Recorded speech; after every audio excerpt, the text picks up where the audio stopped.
हुए माता पिता की आज्ञा से प्रवृत्ति मार्ग से भगवत प्राप्ति के लिए आगे बढ़ रहा हूँ। महाराज जी, खुद को मिटाकर आपको पाना चाहता हूँ, आपको कैसे पाऊं? खुद को मिटाने की भावना आ गई तो पाने में देर नहीं लगा जाता।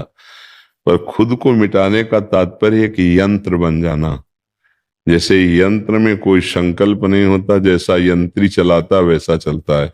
ऐसे अब जो ही काहें करें हम सोई, आयस लिए चले निज दासी, मन क्रम वचन त्रिशुद्ध सकल मत हम श्री हित हरिवंश उपासी। मन से, वचन से, कर्म से गुरुदेव की आज्ञा, शास्त्र आज्ञा में जीवन को समर्पित कर देने वाला अहम त्यागी होता है, और अहम त्यागी को भगवत साक्षात्कार बहुत जल्दी हो जाता है। समझ रहे ना? खुद को मिटाने का मतलब नहीं है हम शरीर ही नहीं हैं।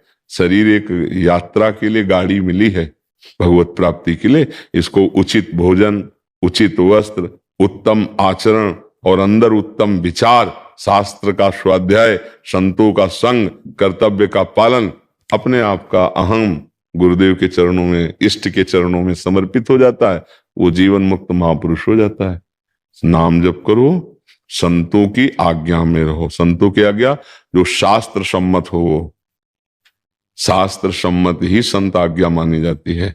शास्त्र सम्मत आज्ञा का पालन करो और अपने कर्तव्य में दृढ़ रहो। और कर्तव्य करते समय सोचो, भगवान के द्वारा दी हुई बुद्धि बल से भगवान की प्रसन्नता के लिए ये कार्य कर रहा हूं। मेरे में सामर्थ्य नहीं है, मेरे श्री भगवान अंदर बैठकर करवा रहे हैं, और उस कर्म को भगवान को समर्पित कर दो। बस हो गया, आम समर्पित हो जाएगा। ठीक है? हाँ, जो इन 5 बातों को जीवन में उतार लेता है उसका अहम समर्पित हो जाता है। वेदो नित्य मधेयताम, शास्त्रों का रोज स्वाध्याय करना। संगा सत्सु विधीयताम, महापुरुषों का संग करना, संत महापुरुषों का संग करना। महावाक्यार्थस्य विचार्यताम, जो महापुरुषों ने वचन कहे उनका चिंतन करना, उनकी आज्ञा के अनुसार चलना। समझ रहे? और इसके बाद एकांते सुखमाश्यताम, एकांत में सुखासन में बैठ करके नाम मंत्र रूप जो ध्यान कर पाओ उसमें तन्मय होना।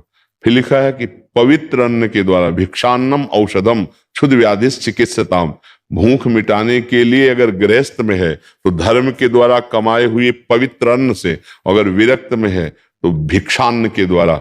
भिक्षा कई तरह की होती है हम अपने लोगों में, जैसे एक होती है मधुकरी भिक्षा, घर घर जाकर के 5 घरों से रोटी मांग के खाना।